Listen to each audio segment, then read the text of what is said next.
Voici une autre mise en situation où l'on peut utiliser les inéquations pour résoudre ce problème.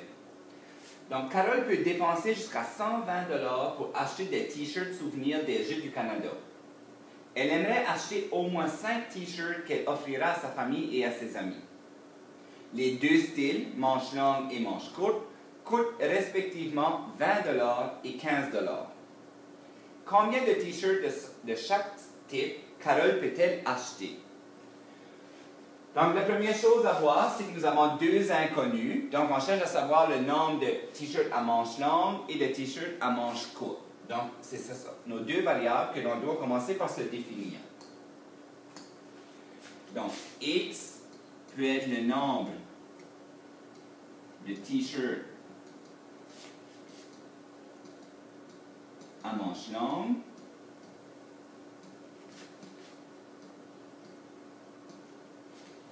et Y sera le nombre de t-shirts à manches courtes.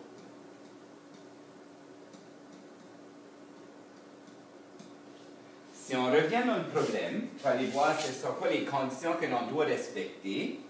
La première, c'est qu'elle aimerait acheter au moins, donc au moins 5 t-shirts. Donc, on ne spécifie pas si ça doit des manches courtes ou des manches longues. Elle veut au moins en acheter 5. Donc, si on vient ici, on peut dire que le nombre de manches longues et de manches courtes qu'elle doit acheter, donc le total des t-shirts qu'elle va acheter, doit être au moins 5. Donc, ce total ici doit être plus grand ou égal à 5. Elle en veut au moins 5, donc 5 et plus. Ensuite, on nous parle du coût pour chacun des t-shirts. Et on sait que le budget que Carole s'est donné pour acheter des t-shirts, c'est de 120 $. Donc, il ne faut pas dépasser ce montant-là. Puisque les t-shirts à longue manche coûtent 20 $ et les manches courtes 15 $, on peut dire que 20 $ fois le nombre de t-shirts à manches longues, plus 15 $ fois le nombre de t-shirts à manches courtes que Carole va acheter, ne doit pas dépasser 120 $. Donc voilà notre système d'inéquation. Parce qu'on est dans une mise en situation, il faut aller voir si nos variables ont des restrictions. Donc X, ça représente le nombre de t-shirts. Encore une fois, et Y, c'est la même chose. Ces valeurs-là ne pourront pas être négatives. Donc, il faut que le X soit plus grand ou égal à 0, puis il faut que Y soit plus grand ou égal à 0. En plus de ça, il va falloir que ce soit des entiers parce qu'on ne peut pas acheter une demi-t-shirt. Donc ici, on sera dans l'ensemble des nombres, dans les entiers, dans l'ensemble des nombres des Z, mais on a tout enlevé les parties des négatifs. On peut même aller dans l'ensemble des nombres naturels puisqu'on vient d'enlever les négatifs. Maintenant, pour trouver quelles sont nos possibilités, il va falloir d'aller tracer le graphique. Donc, si je m'apporte ici, je vais aller me chercher un quadrillé. Voilà. Donc, on avait comme inéquation x plus y doit être plus grand ou égal à 5. Et on avait 20x plus 15y doit être plus petit ou égal à 120. Donc, on va aller représenter ces deux inéquations dans un plan cartésien. Encore une fois, je vais revenir ici.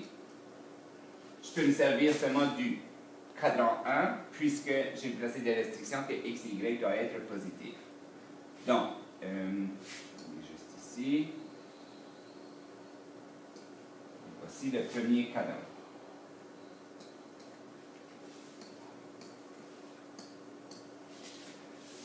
Si je vais chercher les coordonnées à l'origine ici, c'est-à-dire c'est quoi la valeur de x lorsque le y est 0, tout de suite ma valeur c'est 5. 1, 2, 3, 4, 5. Donc mon abscisse à l'origine elle est juste ici. Quand je vais chercher notre donnée à l'origine, c'est la valeur de y lorsque le x est 0, on voit que le y est tout de suite égal à 5. Voilà. On a le signe d'égalité dans mon inéquation, donc c'est une pleine ligne. Est-ce qu'on va colorier la partie supérieure ou inférieure? Prenons le point 0, 0. Est-ce que 0 est plus grand que 5? C'est faux. Donc, on sait qu'on va colorier la partie supérieure. Maintenant, on va voir l'autre inéquation. Quelle sera mon abscisse à l'origine, c'est-à-dire la valeur de x lorsque le y est 0? Si on divise 120 par 20, ça va nous donner 6. Ensuite, si on cherche l'ordonnée à l'origine, donc c'est la valeur de x est 0, on divise par 15, donc ça va nous donner 8. Donc 1, 2, 3, 4, 5, 6, on a une abscisse à l'origine qui est juste ici. L'ordonnée à l'origine, 5, 6, 7, 8, qui se trouve juste là. On trace notre droite. Encore une fois, ça va être une pleine ligne, puisqu'on a le signe d'égalité dans notre inéquation. Est-ce qu'on va colorier la partie inférieure ou la partie supérieure? Donc, on vérifie avec le point 0, 0. Si je remplace x et y par 0, ça va me donner 0. Est-ce que 0 est plus petit que 120? Oui. Donc, dans cette situation, on va colorier la partie inférieure. La région commune aux deux se trouve entre mes deux droites. N'oubliez pas, on a des restrictions que x et y doivent être positifs. Donc, on est aussi limité par nos deux axes. Donc, la région qui est commune aux deux, en respectant nos restrictions, c'est la région qui se situe directement ici. Donc, voilà la solution. Quelles sont les combinaisons possibles que Carole peut acheter?